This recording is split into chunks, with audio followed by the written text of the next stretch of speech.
Ya, Allah perintahkan kita untuk membacakannya 17 kali dalam sehari dan menjanjikan pada kita semua jenis kemudahan dan kebaikan dalam hidup. Kita bacakan cuman nggak dapat, itu masalahnya. Nah, persoalannya kenapa orang tidak mendapatinya? Al-Fatihah juga disebut dengan surah Asy-Syafi yang memberikan nilai-nilai kemuliaan, kebaikan, pembuka pintu kesehatan bagi orang-orang yang diuji dengan penyakit. Asy-Syafi, Al-Kafi, sesuatu yang dicukupkan dengannya, yang menjangkau semua hal kebutuhan yang kita perlukan dalam kehidupan di dunia. Jadi kalau kita amalkan isinya, semua hal yang baik-baik dalam kehidupan kita di dunia sampai ke akhirat akan dibukakan oleh Allah Subhanahu wa taala. Apa yang Anda butuhkan? Apa yang Anda perlukan? Apakah kemudahan dalam beraktivitas? Apakah kemudahan dalam rezeki? Amalkan isinya, maka kita akan dimudahkan dan diistimewakan oleh Allah Subhanahu wa taala. Demikian dengan nama-nama yang lainnya sampai diberikan nama 14 kurang lebih untuk menunjukkan luasnya jangkauan kemuliaan dan sifat-sifat kebaikan yang dimiliki oleh surah ini. Lalu pertanyaannya, bagaimana kemudian mendapatkan hal yang dimaksudkan tadi? Kalau sakit, cepat sembuhnya. Orang dulu dibacakan sekali Al-Fatihah, dengan izin Allah langsung sembuh. Kalau kita ada kesulitan rezeki, cepat didatangkannya. Orang dulu kemudian mengamalkan surah Al-Fatihah, maka bahkan ada orang yang belum minta, sudah langsung disediakan oleh Allah Subhanahu wa taala. Demikian dengan aspek-aspek yang lainnya.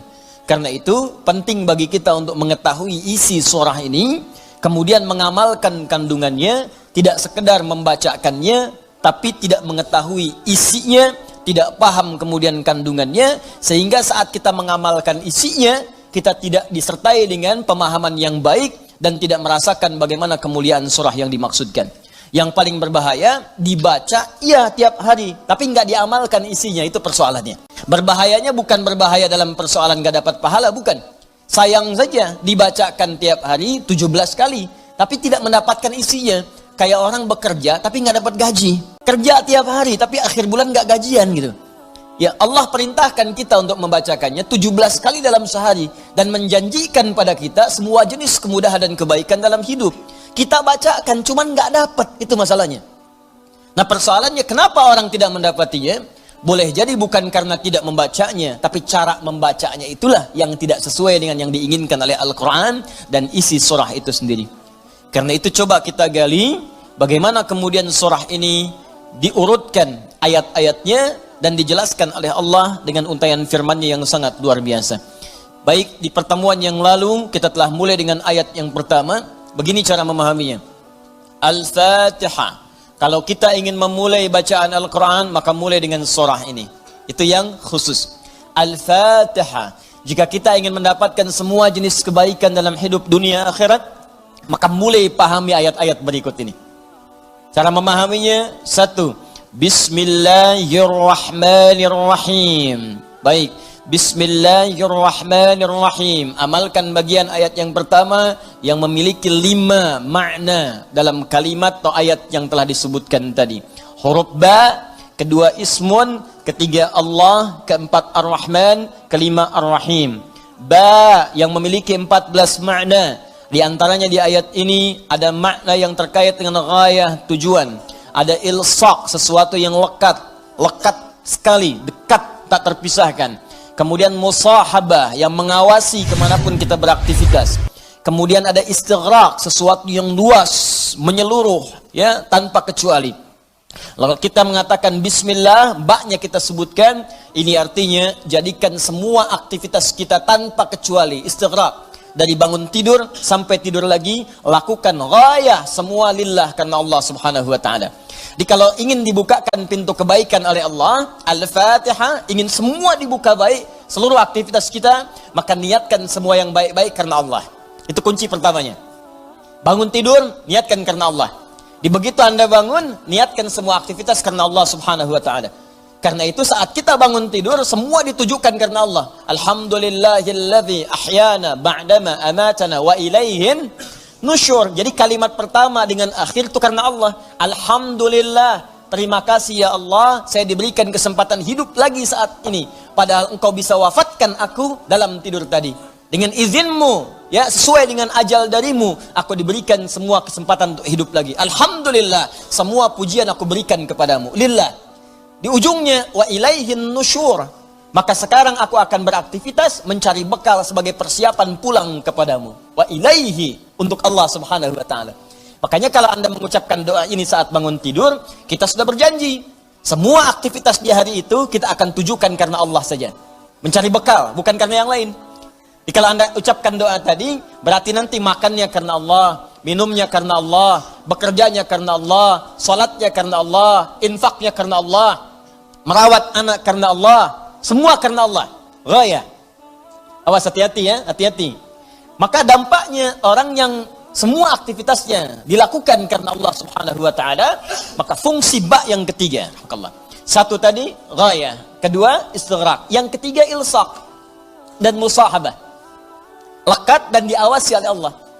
Kalau dulu kita contohkan orang yang meniatkan semua aktivitas karena Allah, maka yang kedua rumusnya, rasakan seakan-akan aktivitas itu diawasi oleh Allah subhanahu wa ta'ala dengan pengawasan yang lekat seperti lem yang menempel, yang menyatukan dua sisi.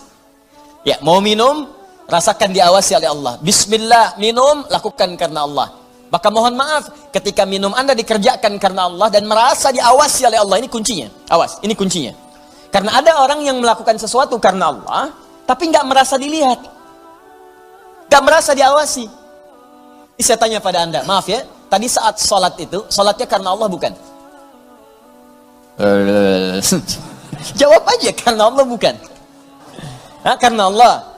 Baik, kalau sesuatu dikerjakan karena Allah, maka rumus keduanya, rasakan Allah mengawasi kita. Pertanyaan saya yang kedua, saat Anda sholat tadi, saya sholat, kita sholat, merasa nggak diawasi Allah? Merasa nggak dilihat Allah? Karena beda antara orang yang merasa diawasi dengan yang hanya mengerjakan saja, itu lain. Akan beda. Silahkan Anda bekerja, merasa diawasi, Anda akan serius dalam pekerjaan Anda. Mahasiswa yang sedang ujian, merasa diawasi, itu akan fokus kepada soal. Susah, mau noleh kanan, khawatir, ada CCTV. Mau noleh kiri juga khawatir, karena terawasi, dia akan fokus. Makanya orang sholat itu kalau benar-benar sholatnya merasa diawasi, dia fokus, gak akan nengok kanan kiri. Gak ada istilahnya ketika takbir Allahu Akbar, tangannya gak sedekap nih. Tahiyatnya kok gerak-gerak ya. Atau bahkan saat sholat mikirkan yang lain. Allahu Akbar, tender ya Allah, tender. Allahu Akbar, WhatsApp belum dibalas. Allahu Akbar, status belum diupdate. Jadi kalau kita benar-benar merasakan diawasi Allah, bahkan kita pun akan belajar bagaimana cara membacakan bacaan dalam sholat supaya benar. Karena malu gitu. Malu baca Al-Fatihah, bacaan belum bagus. Dan merasa didengar Allah, kan malu. Anda bicara di depan saya, bicaranya nggak jelas. Anda sendiri sudah nggak enak. Ustadz Adi, saya mau bertanya, silahkan. Kan kalau kedengaran nggak jelas pun, saya dengarnya pun nggak paham, Anda nyampaikan pun nggak enak. Sekarang Anda sholat setiap hari 5 waktu menghadap Allah, belum tambahan sholat sunnah, dan Anda sadar bacaan Anda belum bagus, tapi anehnya merasakan didengar oleh Allah dan diawasi. Apa nggak malu gitu? Coba deh satu kali rasakan hal yang demikian. Jadi kalau kita memang merasa, itu dampaknya lain ke dalam ibadah kita. Nanti rumus terapannya, aktivitas harian kita. Ini minum, ini memang minum ini pekerjaan sederhana, tiap hari kita minum. Cuman ada beda ketika minum kita itu merasa dilihat Allah. Maka saya katakan di pertemuan lalu, mustahil Anda akan menyentuh minuman yang tidak disukai oleh Allah. Mustahil. Jangankan menyentuh yang dilarang Allah, mau minum pakai tangan kiri pun rasanya nggak enak. Pasti Anda akan pindahkan itu kepada yang lebih baik. Paham sampai sini ya? Ya sama dengan proses begini, mencari nafkah, bekerja, dari di jalan, dari baca, berpakaian. Kalau semua dikerjakan karena Allah, demi Allah saya katakan, mustahil dalam pekerjaan bisa mudah menyentuh yang diharamkan oleh Allah. Gak mungkin.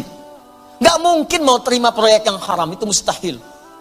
Mustahil ikutan tender yang haram, mustahil. Mustahil menjerumuskan diri pada yang tidak disukai oleh Allah, karena merasa dilihat Allah. Dan merasa diawasi, jadi mustahil. Dusta itu mustahil. Bohong itu mustahil, korupsi mustahil, nyogok gak mungkin.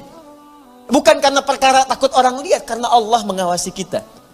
Makanya dulu sahabat tuh ketika diajarkan seperti itu, bahkan anak-anak kecil, jangankan yang tinggal di kota, di ujung yang paling dalam di padang Sahara, yang sulit ada orang setiap waktu, yang kalau lewat cuman kambing gurun dengan unta, Anda bayangkan.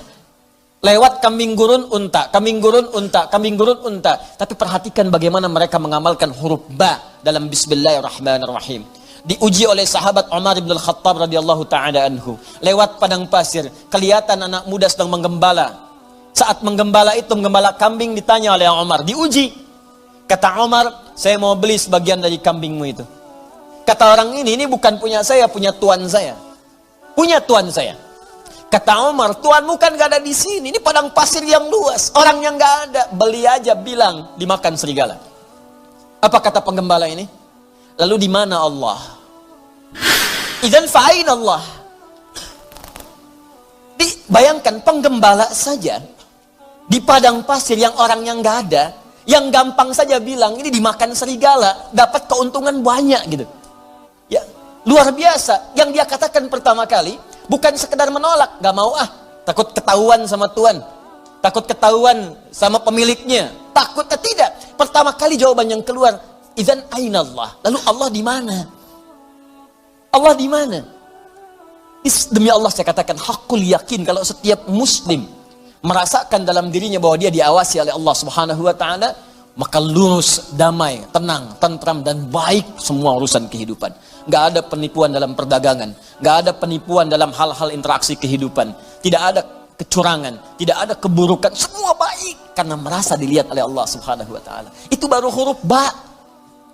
Baru ba. Coba tiap hari kita baca itu. Satu huruf ini aja. Mohon maaf ya, selama hidup kita udah diamalin belum? Satu huruf ini aja. Ayo suami sama istri, berapa kali berkata hal-hal yang tidak tepat? Istri terhadap suami, berapa kali menerangkan sesuatu yang tidak tepat? Anak pada orang tua kepada anak. Walaupun hal-hal yang ringan, Papa mau permen, nanti Papa beliin 1 truk. Kapan truknya datang? Ini huruf ba saja satu gitu. Anda menuntut banyak dari Allah, tapi Allah meminta kita mengamalkan 1 huruf aja, kita nggak maksimal. Coba lihat tuntutan kita setiap hari. Ya Allah lancarkan usahaku, ya Allah luluskan dalam kuliahku, ya Allah mudahkan pernikahanku, ya Allah berkahi hartaku, ya Allah lancarkan pekerjaanku. Banyak yang diminta, sembuhkan aku. Kata Allah, aku berikan semuanya. Amalin 1 aja huruf ba. Ba. Ketika benar mengerjakannya, ismun bimakna sumuun, bimakna raf'un, terangkat, dimuliakan, ditinggikan. Sebagian teman-teman, mohon kita amalkan Quran surah 58 ayat 11 ya. Ya ayyuhalladzina amanu idza qila lakum tafassahu fil majalis fafsahu yafsahillahu lakum. Hei orang-orang beriman, jika diinfokan pada kita, ayo kita share, luaskan supaya orang lain mendapatkan kenyamanan yang sama, maka cepat respon. Orang yang bisa meluaskan bagi orang lain, Allah akan luaskan titian kehidupan apapun yang amalkan dalam kehidupannya.